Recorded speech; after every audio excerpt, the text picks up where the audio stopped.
Buenos días. Yo solo voy a estar 2 minutos en la mesa, pero hoy nos visita nuestros colegas de la República Argentina.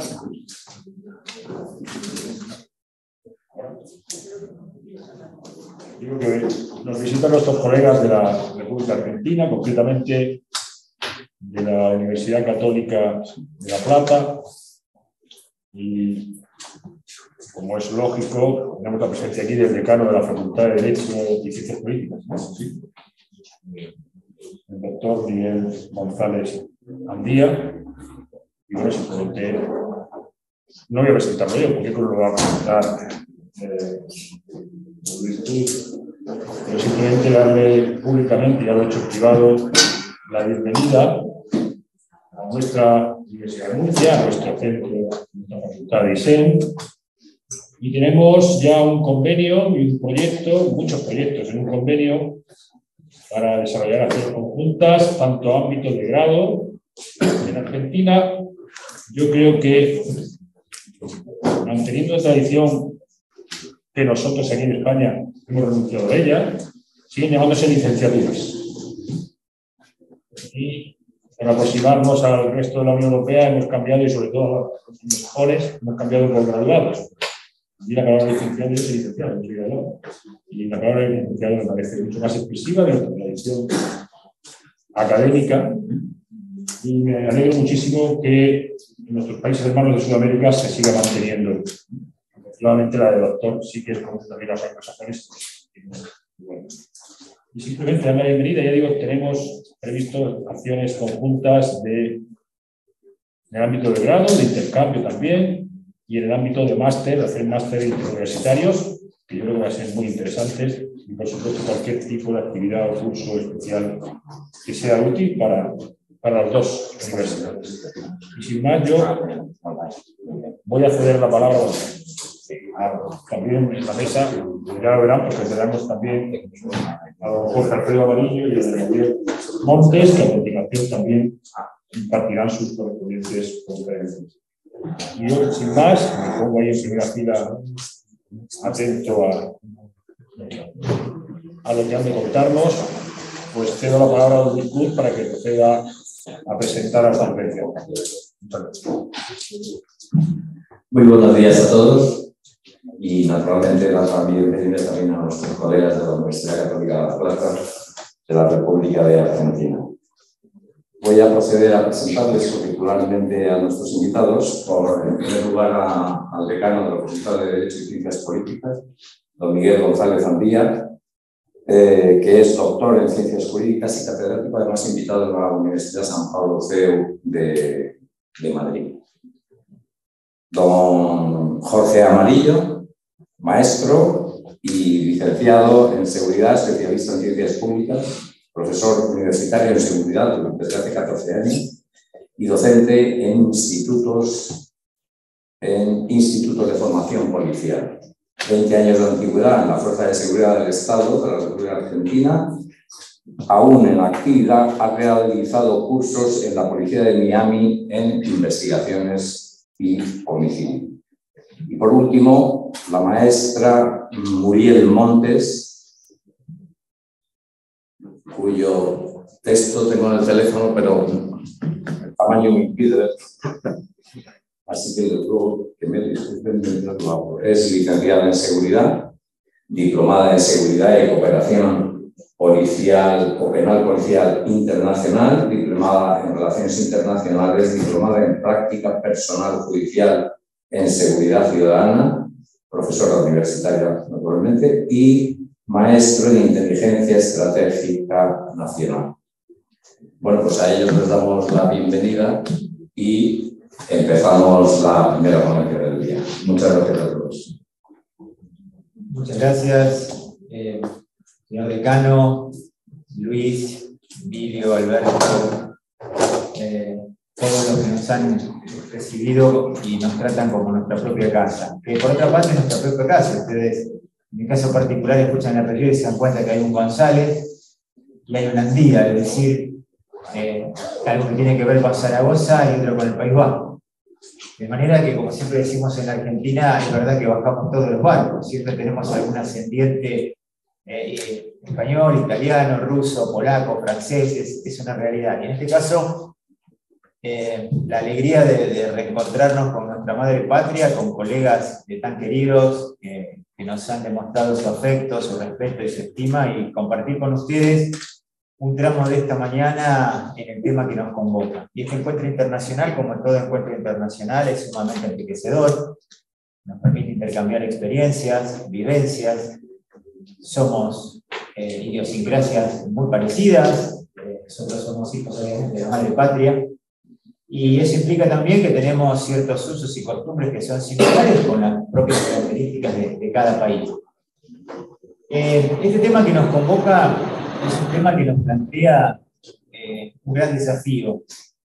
Vivimos en un mundo globalizado, con esto no descubro nada, pero sin embargo todo lo que ocurre en cualquier latitud repercute en otros lugares, en otros lares, ya sea cercanos o no tanto.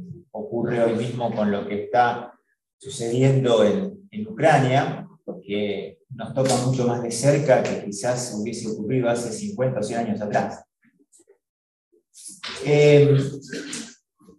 La convocatoria nos permite analizar ciertas cuestiones que nos hacen reflexionar acerca de que no es solamente una cuestión, como dice el título de este encuentro académico, Criminología y Seguridad, sino que se extiende a otras ramas de la ciencia también, que son de la misma manera interdependientes y que se enriquecen y contactan recíprocamente. Por eso la idea de este tramo es relacionar la criminología y la seguridad con ramas de la ciencia muy afines y ver hacia dónde convergen y por qué convergen y se interrelacionan e interactúan. Por eso la ponencia se titula Nueva forma de interactuación entre la seguridad y el derecho, el desafío de este tiempo. En mi caso particular soy abogado, soy decano de una facultad de Derecho y Ciencias Políticas, dos ramas de saber también muy relacionadas entre sí.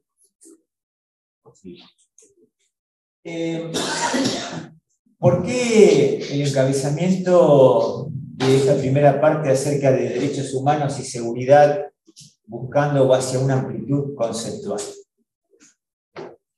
El siglo XX se caracterizó, sobre todo luego de la Segunda Guerra Mundial, de ser el siglo en el cual se hacen tangibles los derechos y garantías. Hubo una gran preponderancia del derecho constitucional en todos los países. Fue la segunda mitad del siglo XX el apogeo de las convenciones, las declaraciones, los tratados, que hacían hincapié fundamentalmente en los derechos humanos.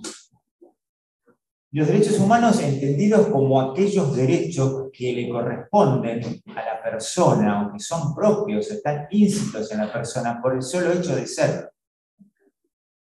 Y eso hace que seamos seres humanos dignos, que tengamos una dignidad íncita. El derecho humano no solamente se agota en la no tortura, sino también en la intimidad, en la libertad, en la vida sin el cual sin ese derecho fundamental no existirían los demás.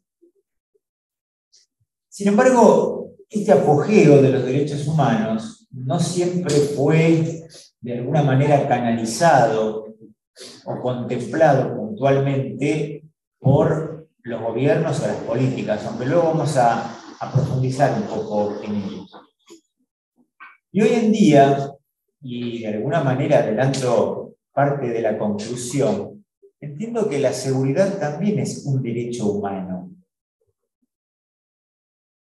Pero no la seguridad entendida como algo puntual. Dialogando con Luis hace un par de días atrás, coincidíamos en que el concepto de seguridad tiene que ser amplio, algo holístico. La seguridad ciudadana, la seguridad bancaria, la seguridad informática, la seguridad con respecto al antiterrorismo, como viene ayer una exposición brillante al respecto. Y ahí significa que es un derecho humano y por lo tanto nos pertenece. Nos pertenece como seres humanos. Ese concepto que quizás fue embrionario en un principio y identificaba la seguridad con la policía o con cierta rama de la actividad humana, hoy en día se ve absolutamente globalizado, pero conceptualmente. Y esto implica que no puede tomarse el concepto de seguridad como un compartimento estanco, sino que necesita, para su articulación, su puesta en marcha, su interrelación, del resto de la ciencia. Vivimos en un mundo en el cual la rama del saber nunca puede desarrollarse cualquiera sea por sí sola, sino que necesita una interrelación constante con las demás ramas del saber. Las demás disciplinas colaboran, articulan y esclarecen. Cuando ustedes egresen y sean profesionales, va a ser muy difícil que la solución a un determinado problema o cuestión profesional provenga únicamente del saber que hayan adquirido en las aulas en su ciencia, sino que es muy probable que tengan que recurrir a profesionales de otras ciencias también, y su actividad laboral se desarrolle diariamente con esos profesionales.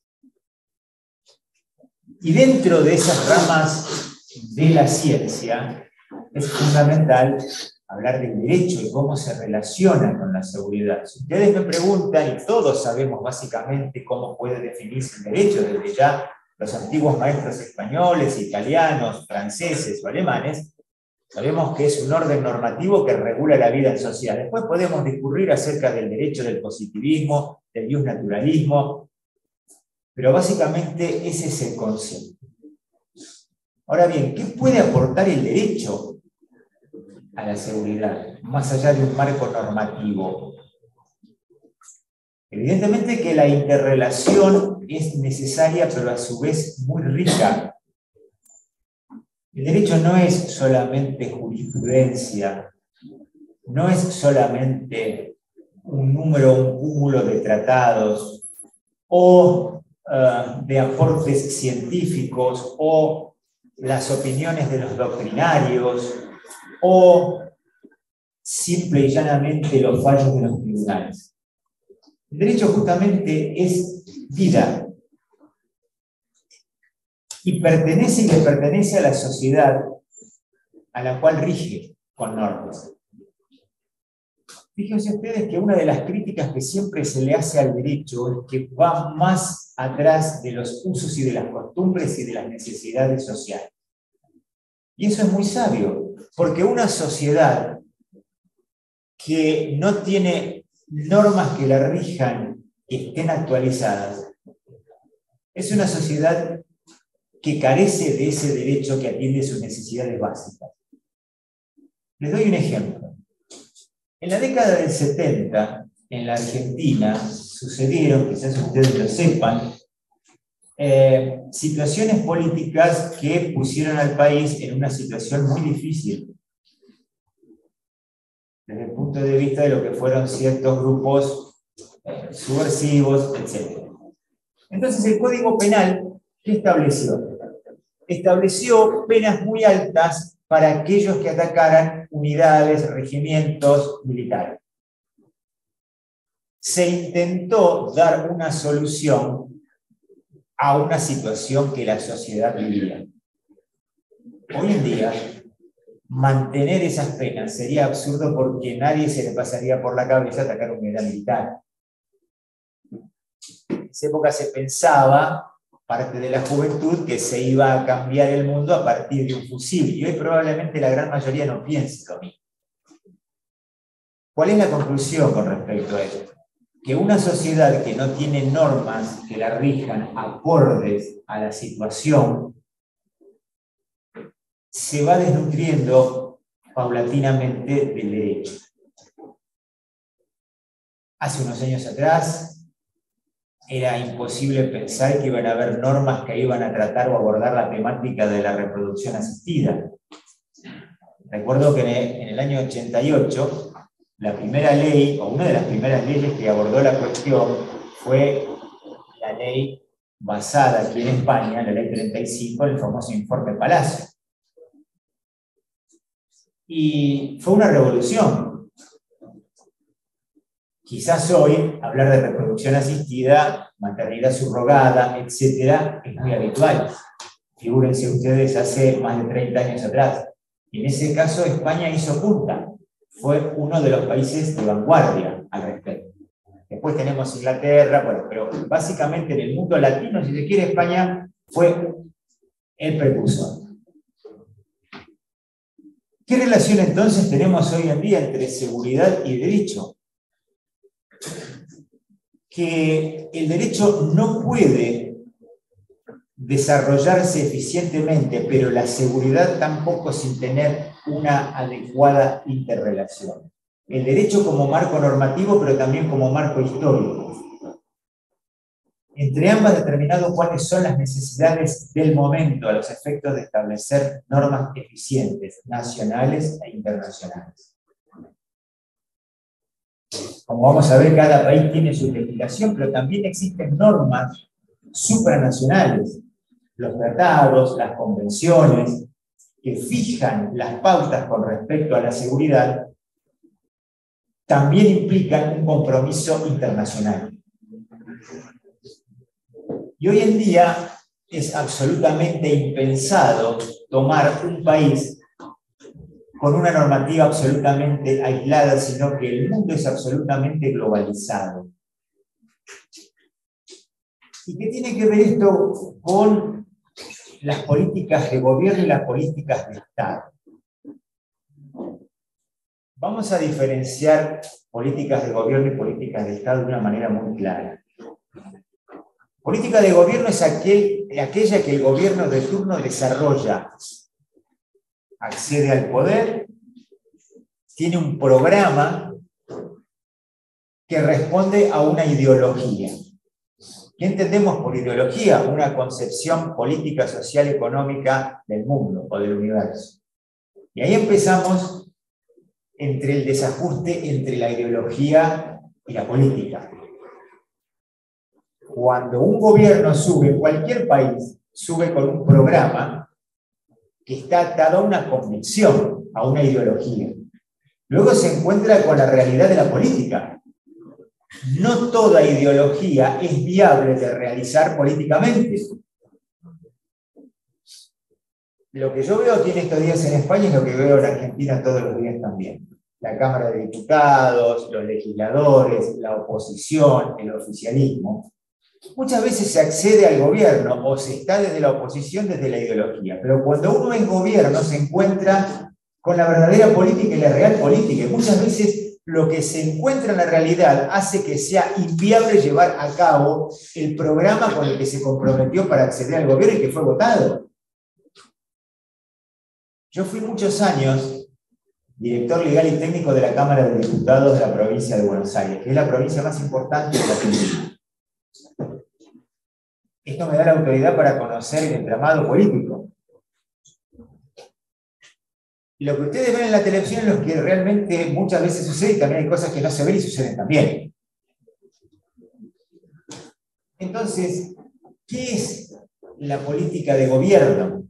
Es lo que cada partido o cada coalición cuando accede tiene derecho a desarrollar, que puede coincidir o no con su ideología.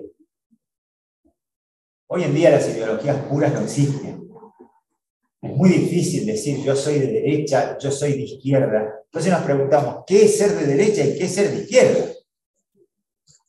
O lo que nosotros hoy entendemos por derecha o izquierda, ¿responde conceptualmente a lo que se entendía por izquierda en los años 60 o 70? Difícilmente.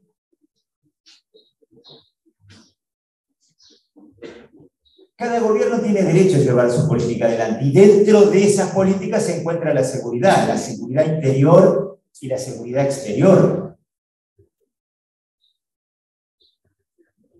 Las políticas de Estado son diferentes. Las políticas de Estado son aquellas que perduran, que trascienden al gobierno, que es coyuntural. La política exterior puede ser una política económica también, una política de defensa nacional. nosotros tomamos determinados ejemplos de países que, a pesar de que los gobiernos van cambiando por la alternancia democrática, no modifican su política exterior, por ejemplo, o su política económica. En Latinoamérica hay dos casos muy puntuales. Uno es Brasil y otro es Chile. Tienen una política exterior que trasciende al gobierno coyuntural. En la Argentina pasa todo lo contrario. Cuando asume el gobierno A, somos amigos de fulano, y cuando asume el B, todo lo contrario. Y ese es un gran problema, porque siempre estamos comenzando desde cero. Y a su vez, desde el punto de vista de la política exterior o de seguridad, somos bipolares o esquizofrénicos o algo así. Los países más serios suelen tender a poseer políticas de Estado y por lo tanto perdurables.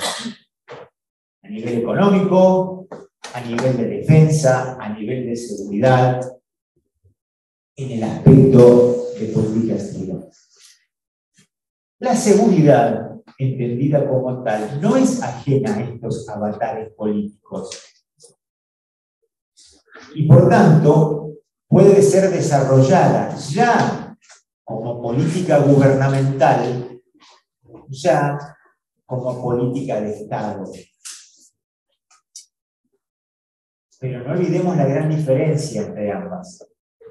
No siempre la política gubernamental puede llegar a ser una política de Estado, puede perdurar en el tiempo.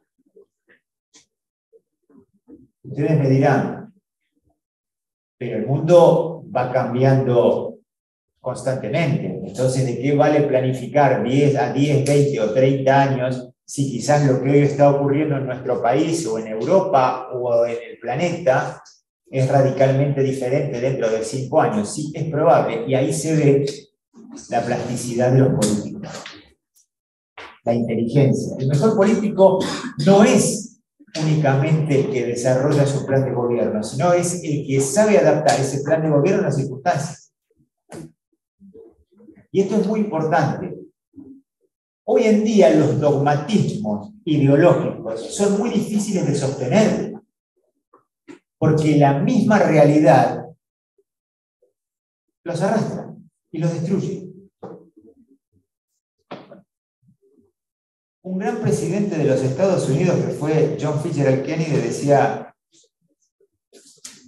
que en su despacho tenía un cuadro que decía: usted no diga qué puede hacer los Estados Unidos por usted, sino qué puede hacer usted por Estados Unidos. Creo que este presente nos interpela y nos hace reflexionar acerca de cuál es el verdadero papel de la seguridad, por qué, para qué. Y esto es justamente lo que nos convoca. Si nosotros nos sentáramos cada uno en nuestras casas a leer la teoría de la seguridad, probablemente aprobemos el examen. Ahora, ¿cómo y cuándo lo ponemos en práctica? ¿En qué mundo?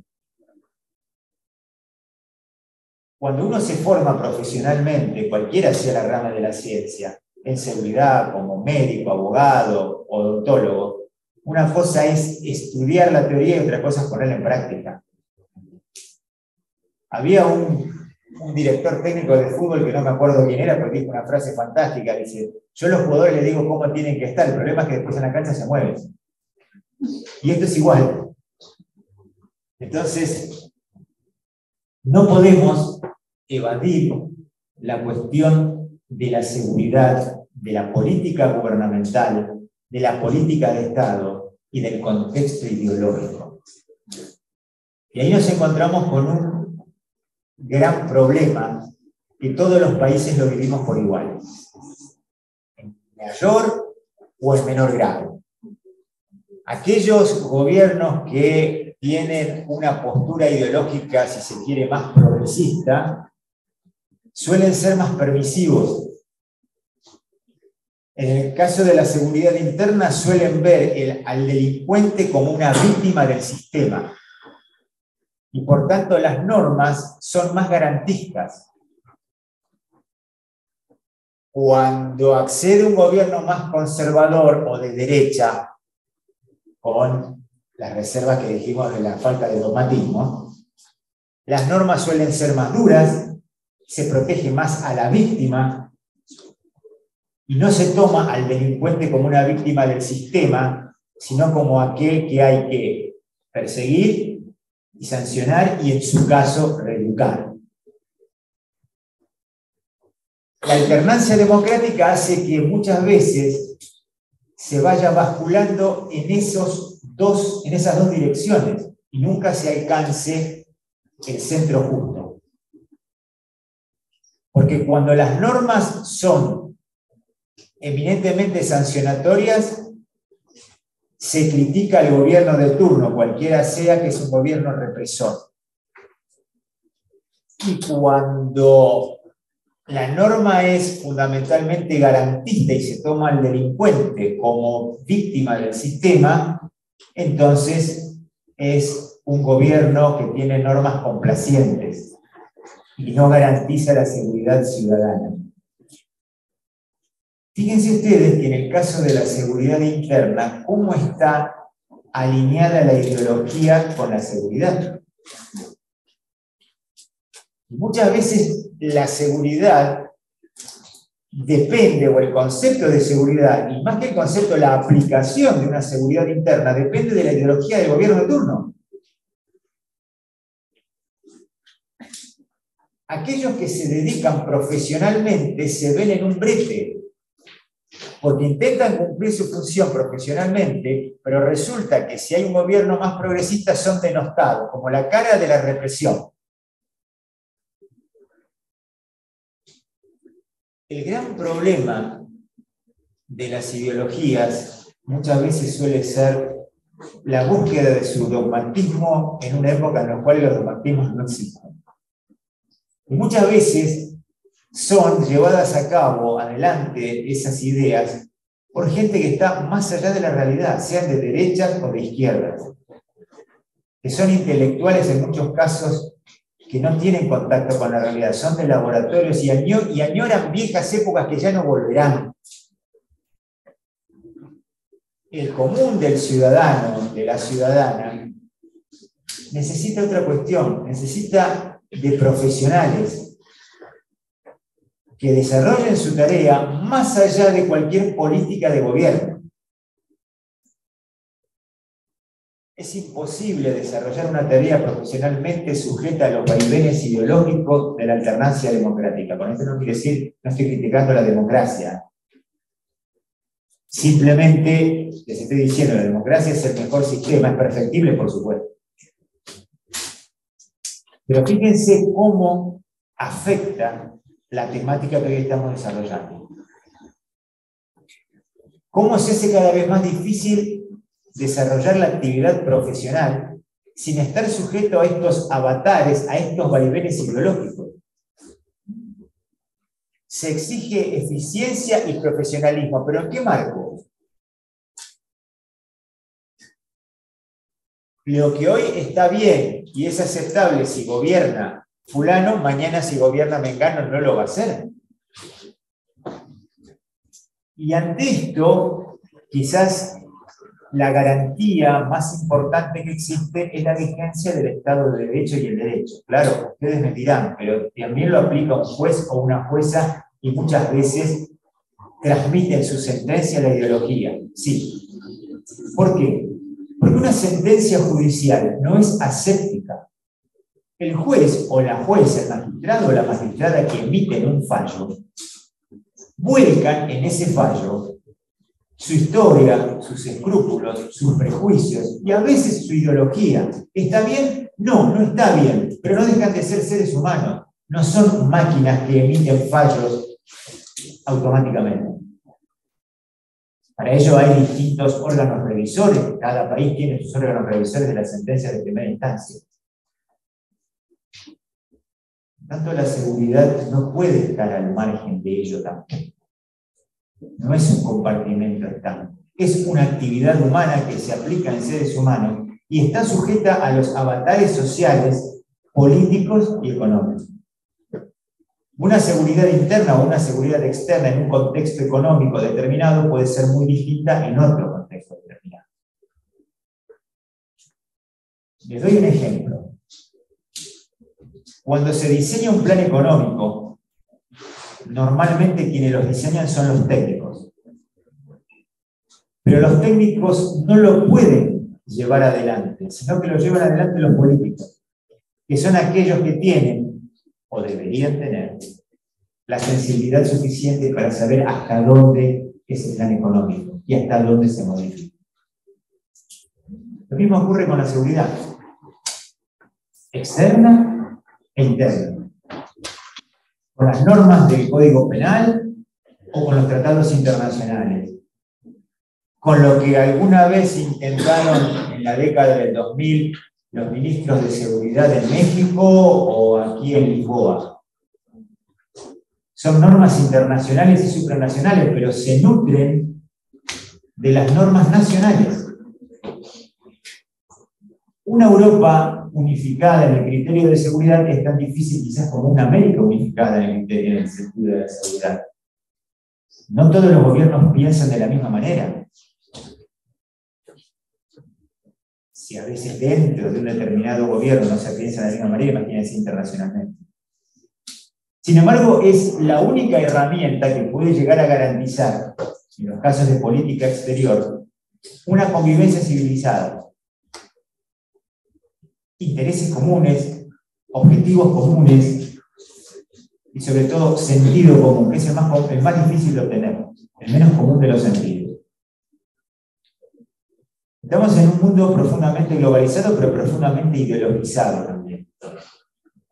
Por tanto, cualquier actividad, cualquier concepto que se emita sobre seguridad interna o seguridad externa está sujeto a esos avatares, a los contextos históricos.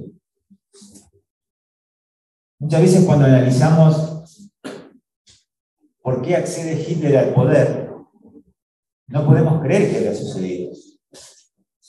Pero en un contexto histórico propicio, quizás era lógico que haya sucedido.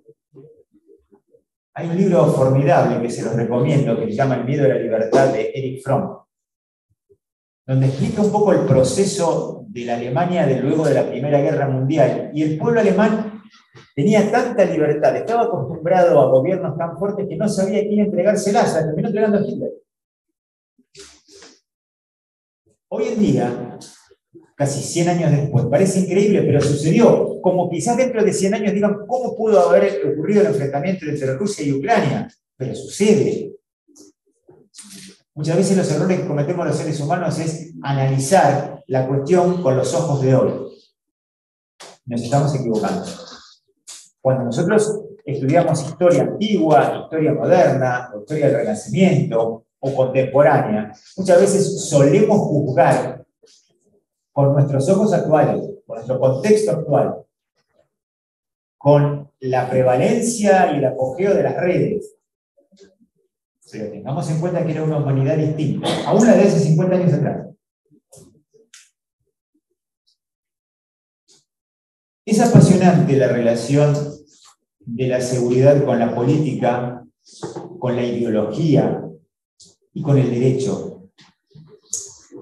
Pero también entendemos que no podría existir un concepto y una aplicación de la seguridad sin la política, sin la ideología y sin el derecho. Se nutren recíprocamente.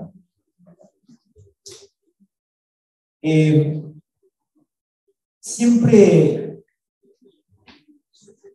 escuchamos y o decimos que estamos viviendo tiempos de crisis. Y venimos a decirles que lo bueno de los tiempos de crisis es que siempre existieron tiempos de crisis. ¿Ustedes se creen que el mundo hoy es más fácil que en la Primera Guerra Mundial, la Segunda Guerra Mundial o las guerras públicas? Cada momento habrá sido de crisis. Por eso cuando uno escucha y dice en este mundo en crisis, siempre el mundo estuvo en crisis. Toda la vida. ¿Qué deben haber pensado nuestros ascendientes en la Primera Guerra Mundial, por ejemplo? O en la Segunda. Y lo bueno de los tiempos de crisis es que siempre estuvieron en crisis. Y cada generación tiene su desafío.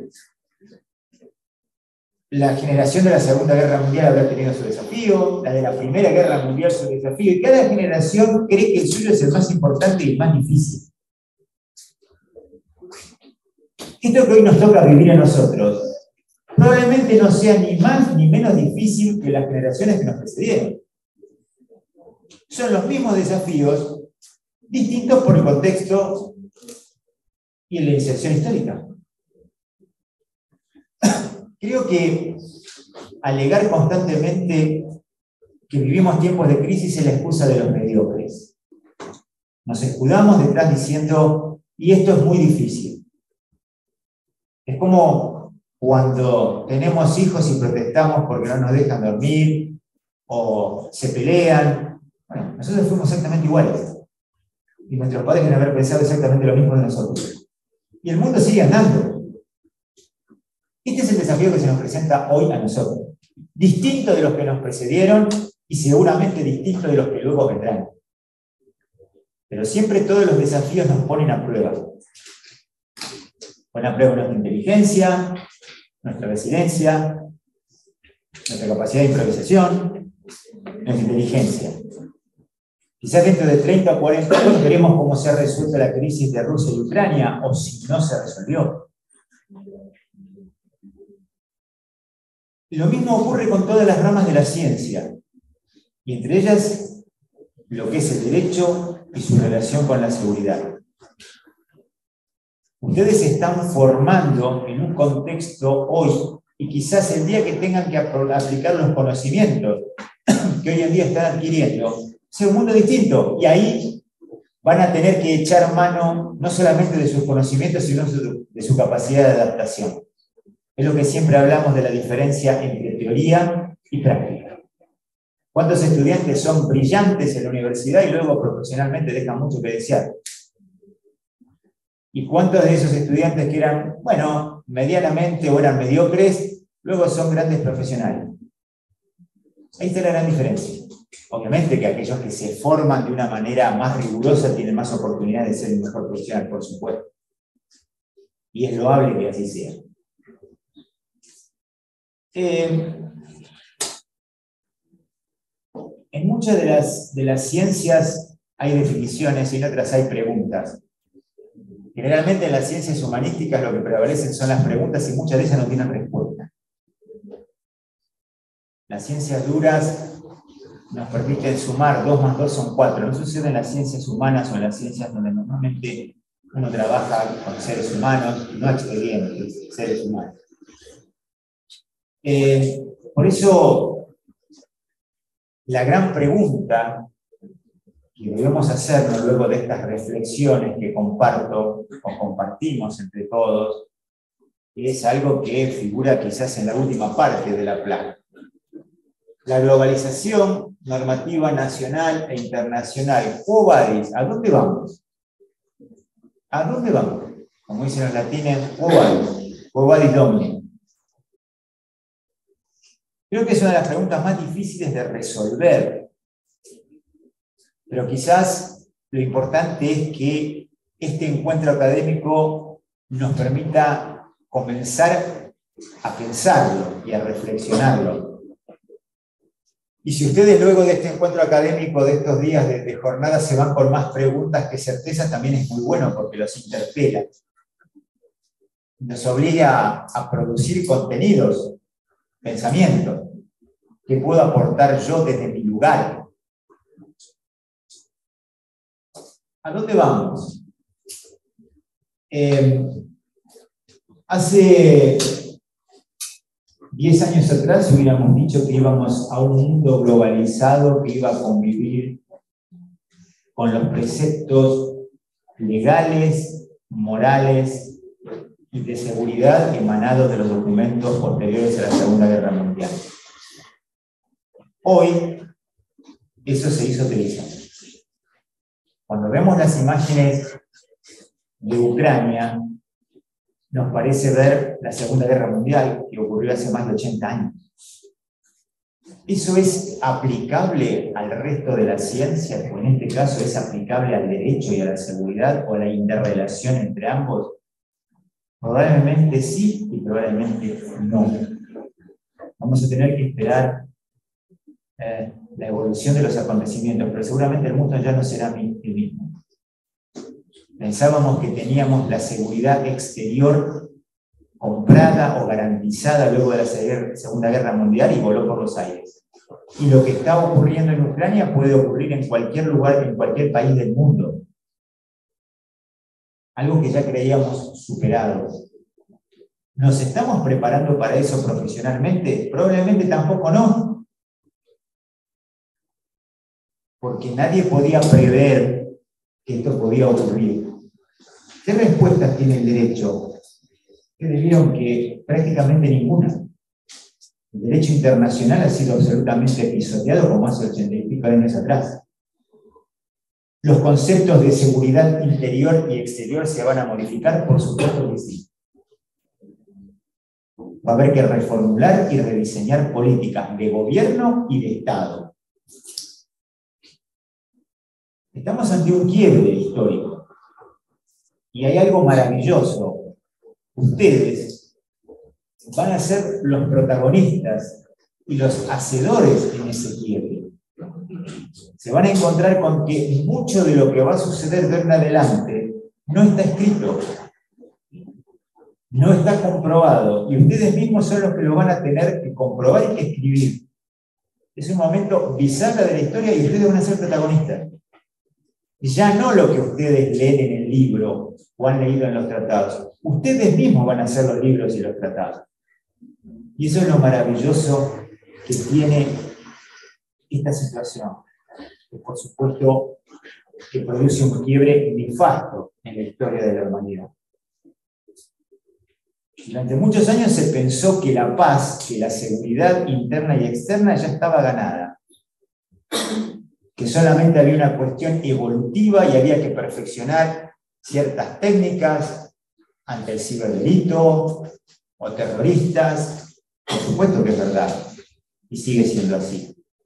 Pero hoy en día esto nos interpela, nos interroga, nos pone contra la pared para preguntar, ¿esto es suficiente ahora? ¿Vamos a vivir un mundo distinto? Nadie tiene la respuesta. Simplemente creo que lo mejor es la reflexión, el pensamiento, el diseñar y reformular la ciencia. Y en eso ustedes van a ser los protagonistas, en el sentido de los griegos, de lo principal, el protagonista.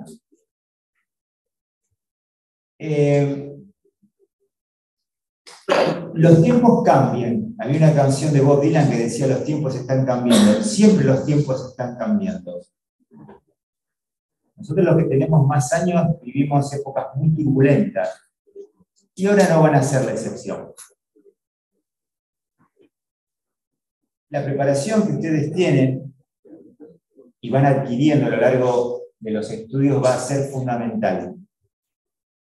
Pero también va a ser fundamental el sentido profundamente humano o humanista que ustedes le otorguen a esa formación. Porque es muy importante los conocimientos profesionales, son muy importantes, por supuesto. Pero también es siempre muy importante ver al otro, el significado del otro, del prójimo, que tiene escalado, porque el otro somos nosotros mismos. Y la naturaleza humana no se ha modificado. Desde que el primer hombre y la primera mujer estuvieron sobre la faz de la tierra, siempre las preguntas fueron las mismas. ¿Quién soy? ¿De dónde vengo? ¿Y a dónde voy? Ojalá que ustedes, que son las nuevas generaciones, tengan una respuesta un poco más clara que las que hemos tenido nosotros que los hemos precedido. Que seguramente le estaremos otorgando todo nuestro saber, toda nuestra experiencia, todo nuestro conocimiento.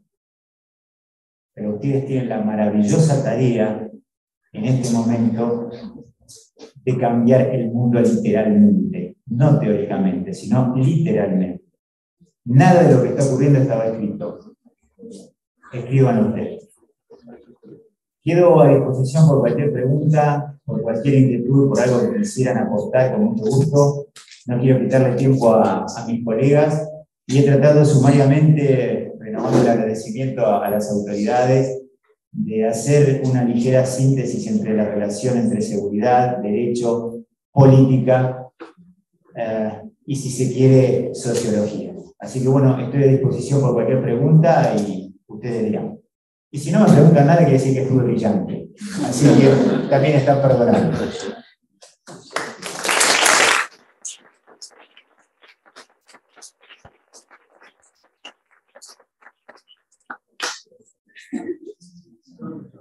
Sí. Bueno, quería hacerle un par de preguntas relacionadas con esa interrelación de derecho-seguridad. Estamos viviendo, posiblemente el 11S, una reducción de derechos y libertades, plasmada seguramente con eso que se llama populismo cognitivo. La pregunta es, ¿va el derecho detrás de la seguridad al día de hoy? ¿Cómo? Que si va el derecho detrás de la seguridad. Es decir, entiendo, o siempre se ha entendido que el derecho está por encima de, o regula las normas sociales, pero en este caso parece que se ha invertido un poco los términos. Y la segunda pregunta es, habla usted de política de gobierno, política de Estado. Está claro que, no solamente que ya en España, pero bueno, se podría extrapolar al resto de países, la dificultad que hay al día de hoy de hacer política de Estado, con la colaboración tan fuerte que existe entre diferentes partidos, ¿no? A nivel interno. Por tanto, esto es una excusa para la cesión de la soberanía del Estado a órganos supranacionales como el de la Unión Europea, en el caso de España. Esas dos preguntas. Sí, la primera pregunta. Sí. Probablemente el 11 se haya ocurrido porque no existían las previsiones punitivas del caso. Fue un quiebre a nivel de política de seguridad interior, en tanto y en cuanto jamás se pensó que podía ocurrir un evento de esa naturaleza. Y eso hace que se haya transformado la política interna de los Estados Unidos y en seguridad y el resto de los países de una manera muy puntual. Hoy en día tiende a imperar lo punitivo por sobre lo garantista. Primero disparo y luego pregunto. Lo estoy diciendo a grosso modo. ¿Eso se ha extendido a la mayoría de los países? Sí, pero choca en muchos casos con la barrera de ideología. Aquellos países, como decíamos, que tienen algún gobierno un poco más progresista, que tiende a ser progresista, pero realmente también es muy difícil saber hoy en día qué es progresista y qué no, tienden a proteger, digamos, tienen el discurso de ampliar libertades, muchas veces en detrimento de la seguridad pública. Creo que lo que ocurrió en Estados Unidos con las torres ha marcado claramente un antes y un después en la mayoría de las políticas de seguridad interna de los países. Y lo que ocurre hoy en día en Ucrania y Rusia va a marcar un antes y un después en las políticas de seguridad exterior de los países. Durante mucho tiempo se vio a la OTAN o al Pacto de Varsovia como dos vertientes absolutamente maniqueas, y lo fueron. Hoy en día el hecho de que haya perdurado la OTAN no es una cuestión quizás tan militar, sino a raíz de la caída del muro de Berlín. Ese mundo que se prolongó desde la Segunda Guerra Mundial hasta hace unos 20 años atrás, con la caída del muro de Berlín, ya no existe. Y quizás no permitió ver el peligro latente que se iba a cernir sobre los distintos países de Europa del Este. Se pensó que con la caída del muro de Berlín y la incorporación de lo que fue la Unión Soviética, de la Federación Rusa, quizás al mundo occidental, esos dos bloques ya pertenecían al pasado. Realmente es muy probable que lo que ocurre en Ucrania indique que la Federación Rusa tienda a querer otra vez ser la gran madre de Rusia. ¿Sí? La segunda pregunta, repítamela por favor, que no... Pues está relacionado con las políticas de gobierno y las políticas de Estado. Sí. No parece, no es agradable, que es fácil hacer políticas de Estado Simplemente en España tenemos que preguntarnos de esa carta que ha mandado el presidente de España a Marruecos, ¿no? Algo tan serio, como la política de Estados, parece que se ha hecho como política de gobierno. Sí. Y esto viene a decir, la pregunta que quiero decir es que si esta cesión es una excusa de la cesión de las soberanías nacionales, en el caso de España, a la Unión Europea, está basada un poco en la excusa, la falta de política de Estado, seria y permanente en el tiempo. Sí, muchas veces suele confundirse en la práctica la política de Estado con las políticas de gobierno. Cada gobierno quiere que su política de gobierno termine siendo una política de Estado, pero resulta que fue de las elecciones. Entonces quedó como una política de gobierno y viene el otro gobierno y también trata de establecer una política de gobierno para que desemboque en una política de Estado. Yo creo que uno de los ejemplos más preclaros de lo que fue el consenso político para el mundo moderno fue lo que ocurrió en España con el Pacto de la Moncloa, que sentó las bases de lo que iba a ser la España en el futuro, después con los propios avatares políticos lógicos, pero existió un cierto consenso mínimo en su momento. Hoy en día es muy difícil de conseguir ese consenso en España y en cualquier lugar del mundo. ¿Sí? Entonces, hoy en día ya no está tan claro, es decir, existe cierto consenso entre los políticos para establecer políticas de Estado, y es muy difícil porque en general están pensando con un sentido cortoplacista. Si yo le doy la derecha a este gobierno, entonces lo van a seguir votando y yo nunca voy a acceder al poder. Entonces, dejemos que el gobierno se hunda, cuanto peor, mejor.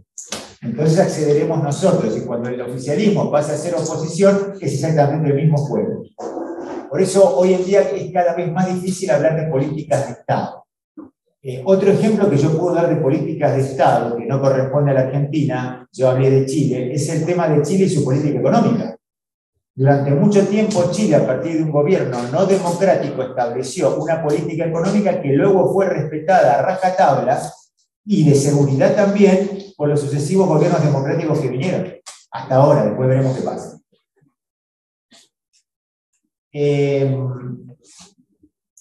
¿Está contestada la pregunta o...?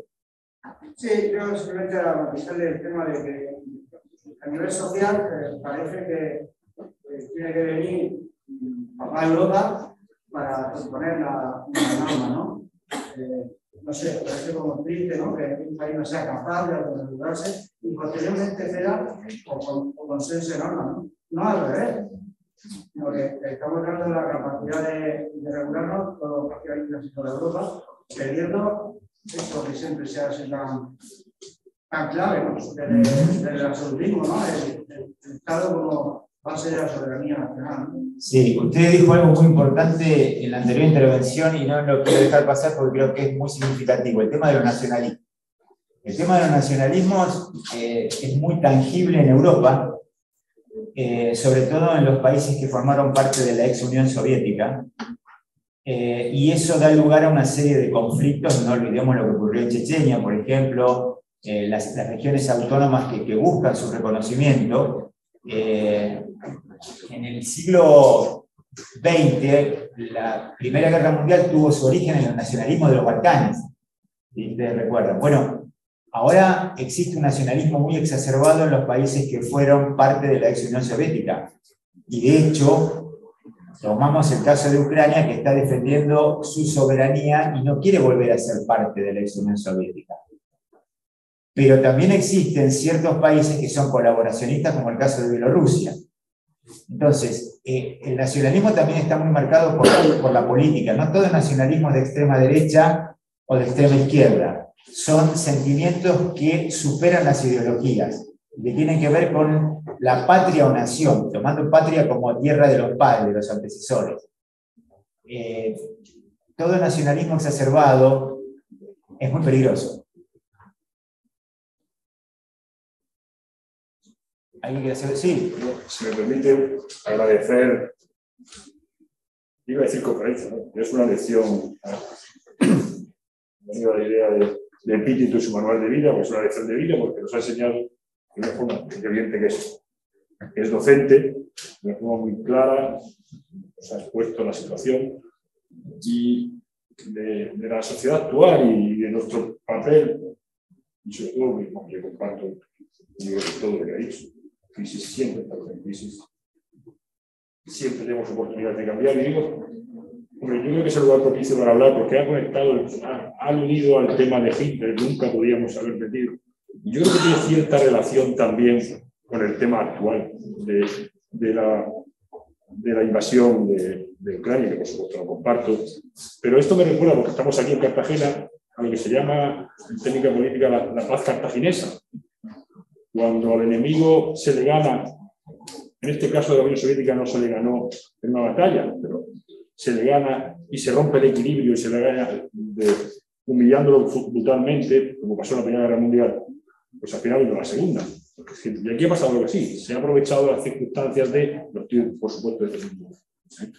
Y hay que tener mucho más cuidado, no solo en el ámbito internacional, sino también en el interno, incluso en el ejercicio de cada uno de esta profesión, de buscar siempre fuentes de plata para el otro que permitan llegar a. Y como ya digo, la paz cartaginesa, yo creo que era el momento aquí en Cartagena, cuando la Segunda Guerra Púnica se huyó a los cartagineses y eso por la tercera y la cuarta. Y simplemente decir que efectivamente deberíamos de salir de aquí con la idea de que somos parte activa. El tema de la Unión Europea, yo creo que esta crisis, como todas las demás, también lo ha dicho el decano, como todas las demás, se pueden también utilizar como oportunidades. Y lo que está demostrando la actualidad internacional es que solos no llegamos a ningún sitio. Y la Unión Europea, esto está sirviendo para adelantar a la Unión Europea muchos años en una Unión Europea que estaba un poco paralizada después del Brexit, para darse cuenta que unidos podemos llegar a sitios. La cesión de soberanía, es que el tema de soberanía es que ya conectamos con el nacionalismo y es muy complicado.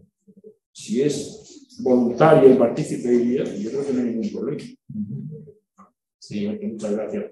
No, ha sido muy buena su apreciación y hablando de las guerras púnicas, siempre en los tiempos modernos va a haber un Escipión y siempre va a haber un Aníbal, y siempre va a haber una batalla de Sama, ¿no? Fue las guerras púnicas, es lo que estamos viviendo. Quería agradecer al señor decano también su aporte, reiterar el agradecimiento a las autoridades, y ha sido un gusto compartir con ustedes este tramo de la mañana. Espero que les haya sido entretenido. A mí me pasa cuando doy una conferencia o una charla y me pongo en el lugar del que escucha.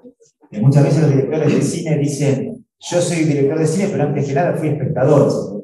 Entonces, cuando dirijo una película, trato de decir, bueno, cuando yo era espectador, ¿qué me gustaba y qué no me gustaba? O cuando voy a un concierto de música, primero todos fuimos fans. Entonces, bueno, cuando yo era fan, ¿qué quería y qué no me gustaba? Bueno, cuando uno da una charla es muy importante tratar de ser claro, conciso y que, por más que el tema sea científico, tratar de hacerlo accesible.